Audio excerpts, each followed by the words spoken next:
Kenya, the Chief of the Defense Forces, General Charles Kariri,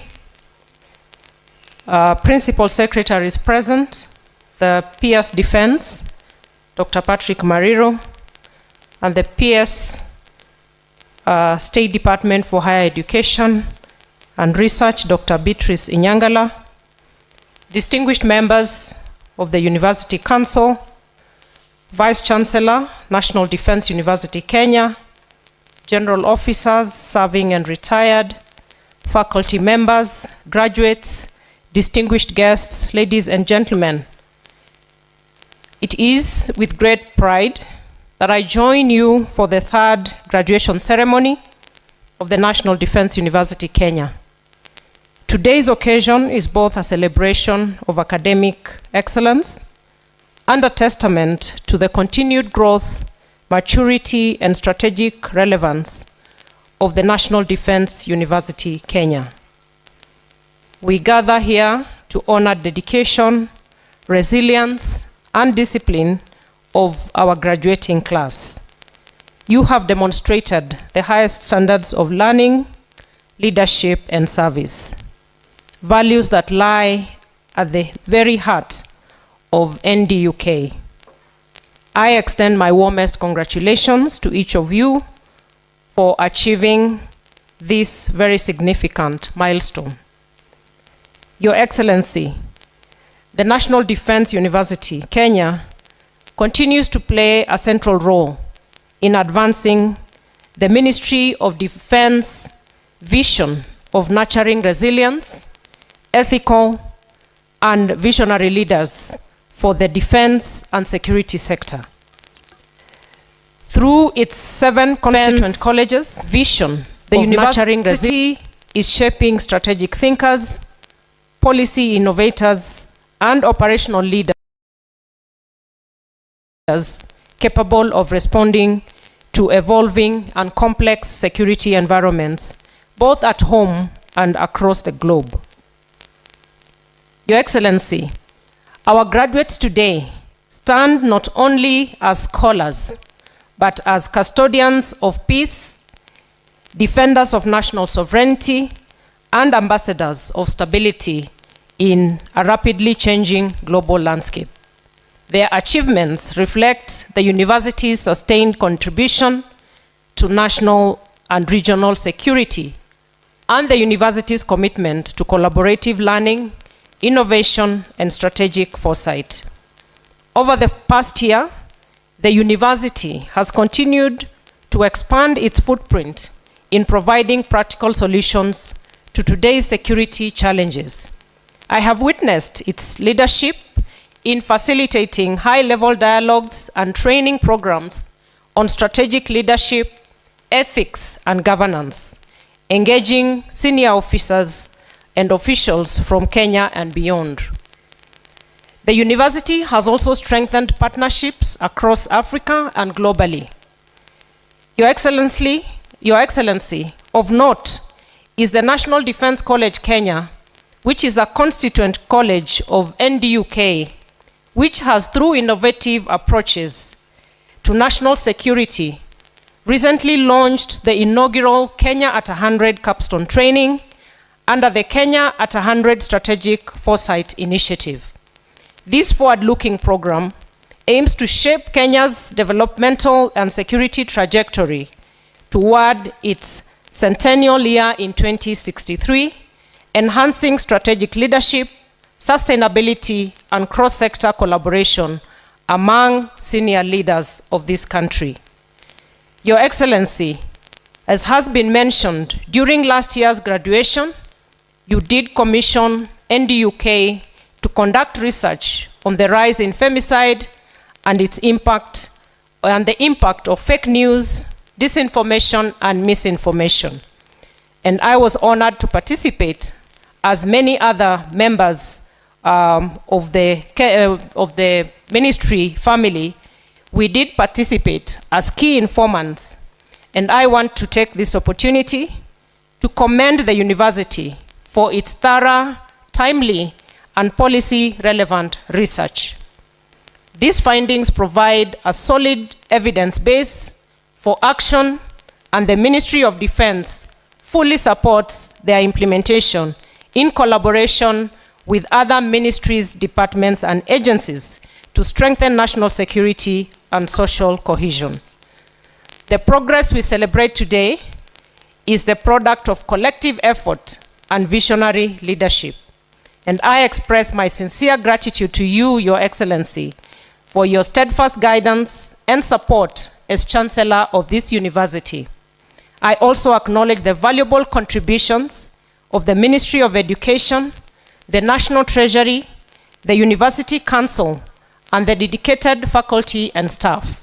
Your commitment has enabled this institution to thrive and excel.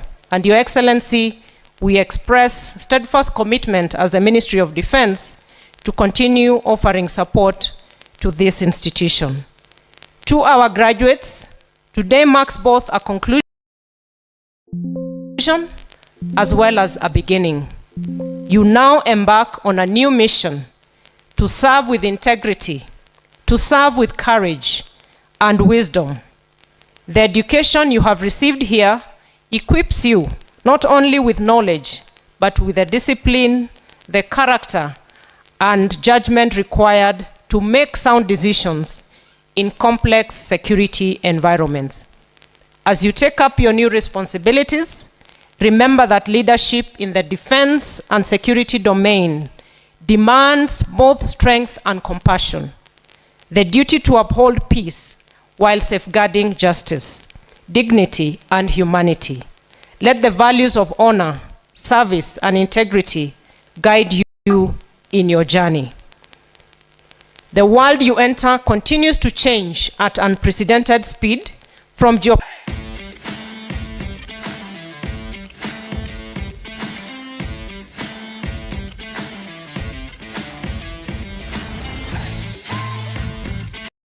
empower you to lead with distinction and to contribute meaningfully to peace, stability, and national progress. Congratulations to the graduating class of 2025. You have made your families and your nation proud. Your Excellency, with these remarks, it is now my honor and privilege to invite you to, as the Chancellor of this National Defense University, Kenya, to address the graduates and distinguished guests. Your Excellency, sir.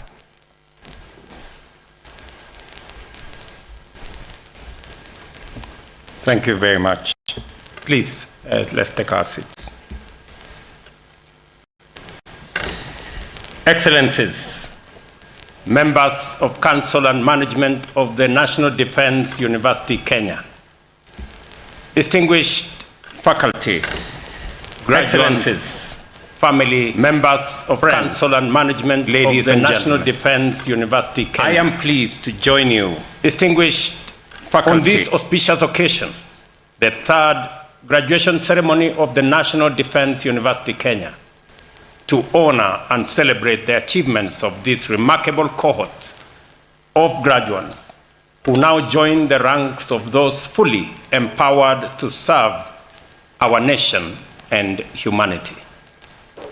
We are also gathered to reaffirm the ideals that define this university: excellence in education, service to the nation, and innovation through rigorous research in the pursuit of peace and security. This graduation comes at a fluid moment for our country and the globe. The pace of change is accelerating. The boundaries between traditional and evolving security threats are blurring. The pace of change, our defense and security architecture is the boundaries between traditional and evolving security threats, technological advancement, the pace, especially in artificial intelligence, are proving both a boon and a threat. These trends compel us to adopt agile, innovative, and adaptable strategic approaches across every sphere of national and international life, including our security architecture, our education policies, and the broader landscape of economic development. In these areas, flexibility, foresight, and disciplined creativity have become indispensable for national advancement. I am therefore proud that the National Defense University Kenya has distinguished itself as a dependable institution capable of undertaking sensitive research with far-reaching implications for our security and for our development. The work done here ensures that research-driven, data-guided, and evidence-based solutions inform national policy, strengthening our capacity to respond to rapidly evolving challenges with clarity and with confidence.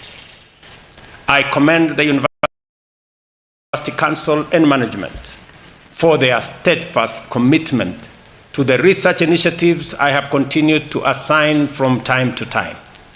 Studies addressing critical national concerns, including sustainable approaches to security in the North Rift, all of society's strategies addressing femicide, and the influence of fake news, misinformation, and disinformation on governance and leadership.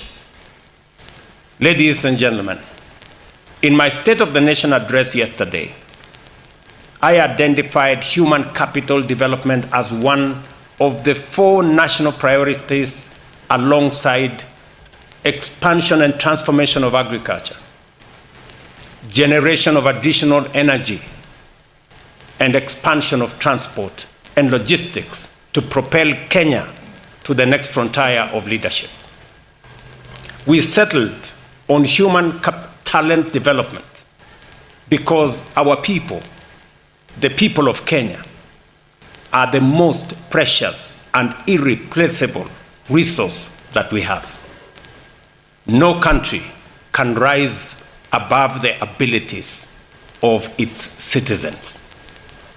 A nation that truly intends to prosper, as Kenya does, must therefore elevate through deliberate skill development, the deepening of knowledge, and the strengthening of creativity and innovation. We are resolute in our mission to expand science, technology, engineering, and mathematics education programs, fortify our innovation ecosystem, promote cutting-edge research, and cultivate a formidable cadre of high-level professionals in all those fields, in engineering, in science, in research, in technology, and associated fields. It is for this reason that the government of Kenya is committed to scaling up the National Research Fund from the current 0.8% of GDP to the required and legally provided 2% of GDP.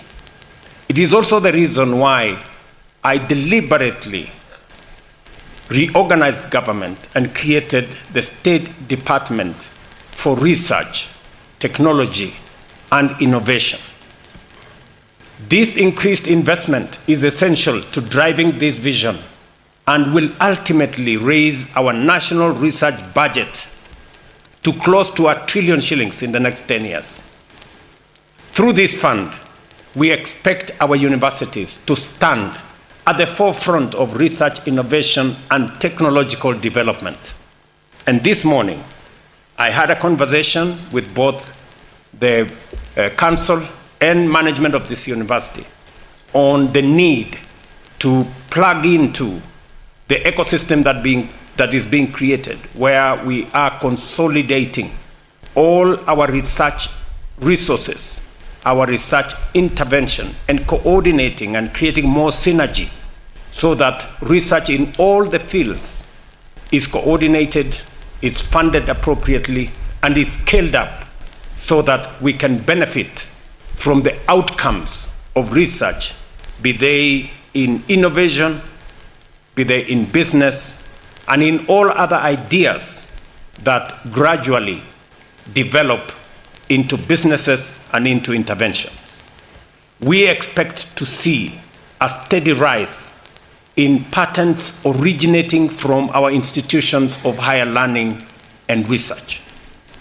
We also expect deeper collaboration between universities and industry, partnerships that design practical solutions to real-world challenges, as it happens in leading innovation ecosystems around the world, from Silicon Valley University industry clusters to the research corridors of South Korea, Israel, and Germany. And today, I was also having a conversation with the leadership of this university that slowly we want to get graduates that are job ready, that are industry ready, and there need to be more practical skills. We have asked our TVETs, as I ask those who are being trained here for diploma and other courses, that the university must facilitate more industrial engagement, more practical engagement in industry as a means of preparing graduates that will be industry ready, connecting theory, practicals, and industry. The National Defense University, Kenya, will play a critical frontline role in advancing this agenda. The curriculum of every program offered must be aligned with our national priorities today and for the future.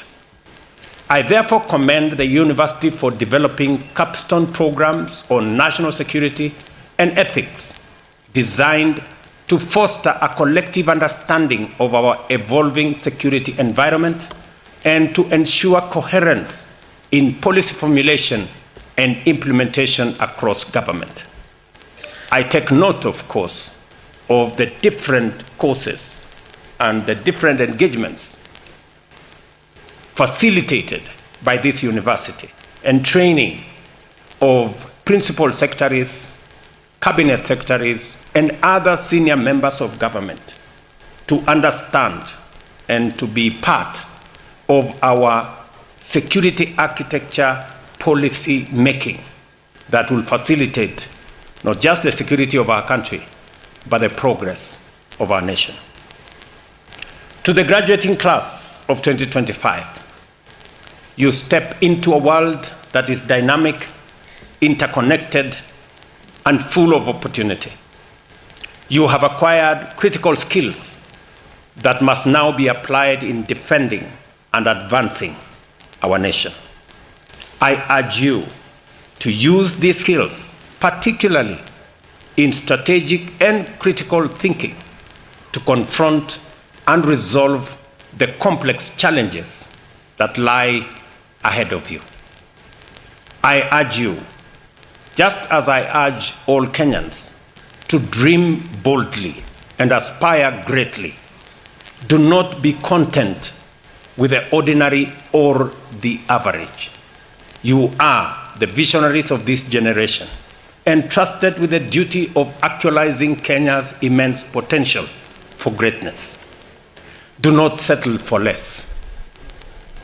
I reaffirm the government's steadfast commitment to supporting the National Defense University Kenya in fulfilling its mandate. You get sick if you eat too much junk food. The same happens with information. If you consume too much junk information, your mind gets sick. Structure and training to ensure that this university remains a world-class institution of learning. And let me say this, that as we focus our attention on lifting Kenya from where we are today, and I am persuaded beyond any reasonable doubt that the potential we have in this nation hasn't been scratched. We haven't started. This country stands for much more greater than where we are today. And the priority areas that we are focusing on as a nation in making sure that we lay the firm foundation for our development of human capital. Because I have said, and I believe it very strongly, that the biggest, the greatest, the most important asset that we have as a nation is our human capital.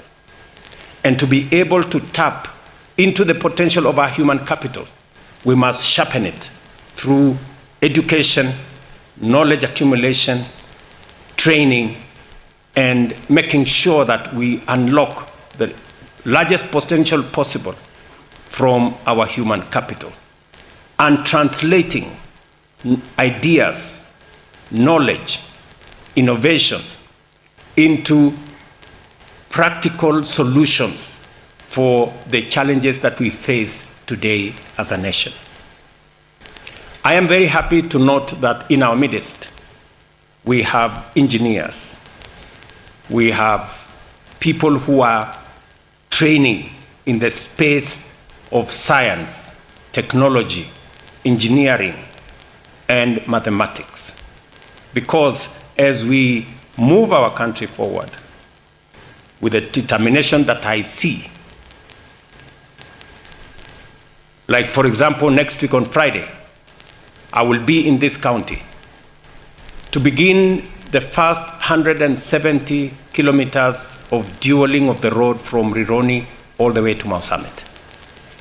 That comes with requirements of human capital.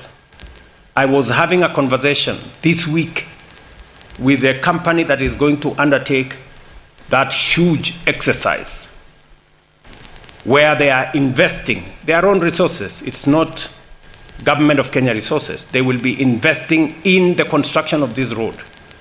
And the conversation I was having with them on how we need more engineers, how we need more people to design bridges,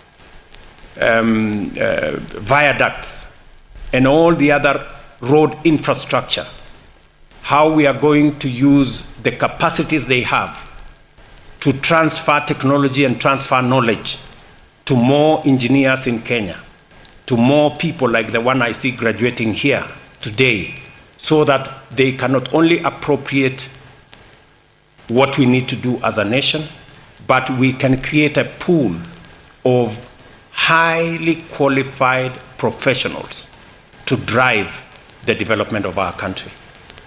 We will shortly require more engineers in water technology, in dam construction, in making sure that value addition, agro-processing becomes the norm rather than the exception. Today, we still export quite a bit of our products in raw form, and we need to change that. I did say yesterday, we import today more than we export. And if we continue this way, there is very little likelihood that we can grow wealth if we are using more money to buy things from other places than the money we receive from the products we sell to other markets. It means we are draining the resources we have. We have to change that. We need to export more than we import. And that is the reason why logistics, making sure that we develop the necessary road infrastructure, the necessary logistics that will get our country connected, move products from markets, from fields, from farmers to markets, engage our manufacturing and agro-processing infrastructure. And for us to do that, I did say yesterday, we need energy. We need electricity. At the moment, the electricity that we have is not sufficient to power our transformation. I remember when I went to the United States for that invitation by President Joe Biden. One of the program we signed into is a program that would put Kenya, Microsoft, and G42 of the UAE in the setup of what we wanted to be data centers powered by green energy, because we have green energy in abundance. But when the details were revealed to us on data centers, because that is the we needed of our economy, an extra 1,000 megawatts is going, and therefore of energy to be able to run the data centers that we had signed into. 10,000 megawatts. So just imagine yesterday we have, and I believe that we have 3,300 megawatts of energy. Shortly, but because of intermittence of some of the supply, whether it is wind or solar, I said yesterday, because we are behind time. We are tumechelewa behind time. So tumechelewa. We need to catch up with those. So we need to catch up. Who are moving with the right direction. So this university who are has a very special place. All our universities in the right direction. So this university must appropriate tumechelewa.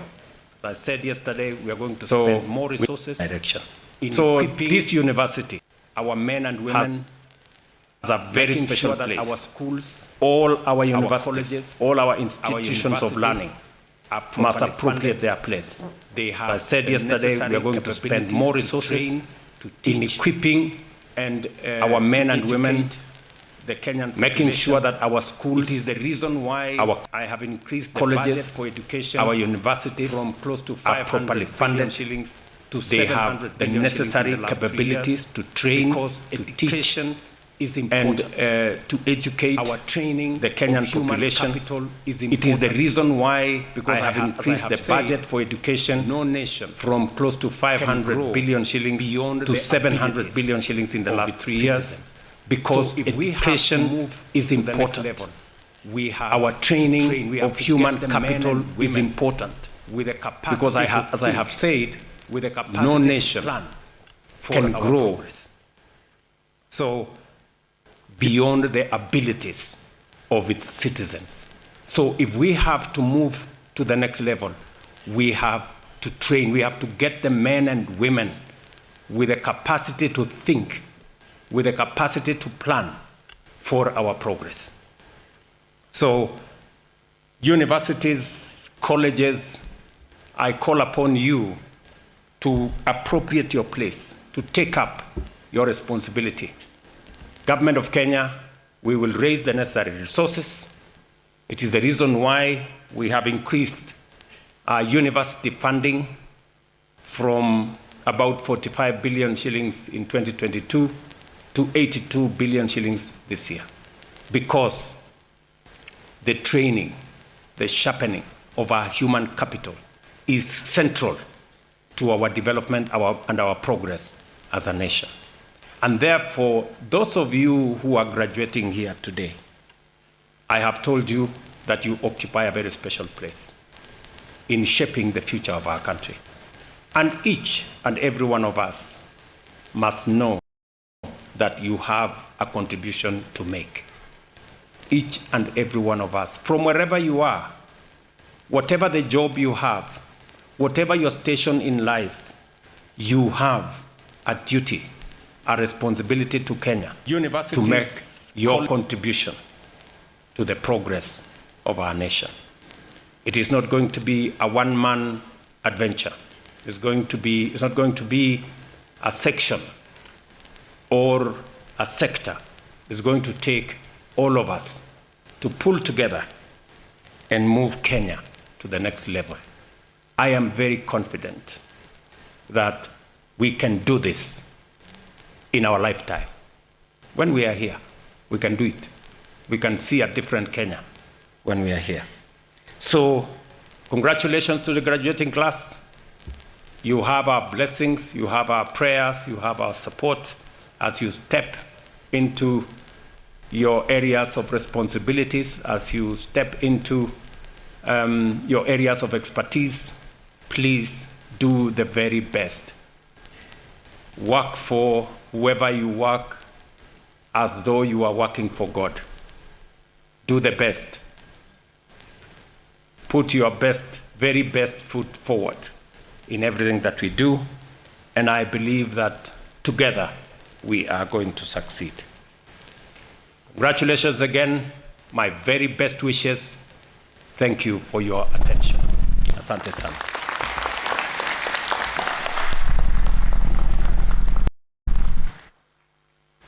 May we all rise for the national anthem.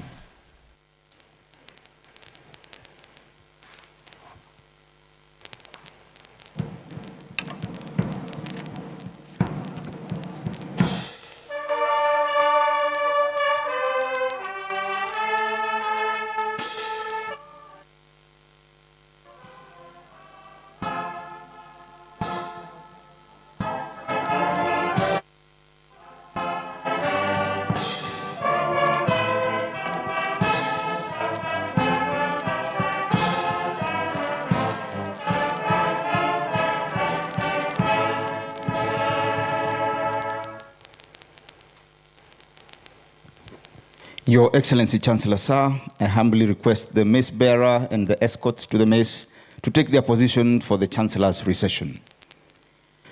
The Chancellor's recession will depart in the following order. The mace bearer, the Chancellor flanked by the Chairman of Council and the Vice Chancellor, Cabinet Secretaries, Council members, Vice Chancellors from other universities, Deputy Vice Chancellors, Principals and Commandants, Registrars, Heads of Program, and academic staff. I request the congregation here to remain standing until the entire Chancellor's recession has left the venue.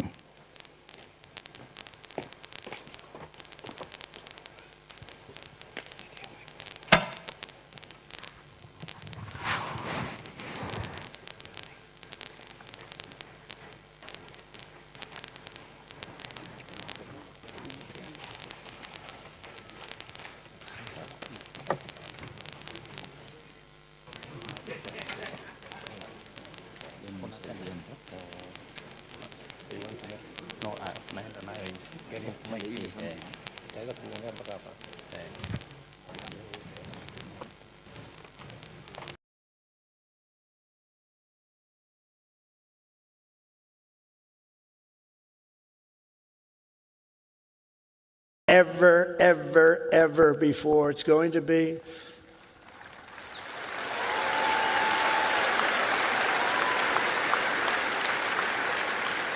as you embark on this great adventure, let me share some of the biggest lessons I've learned from a lifetime spent building dreams and beating the odds.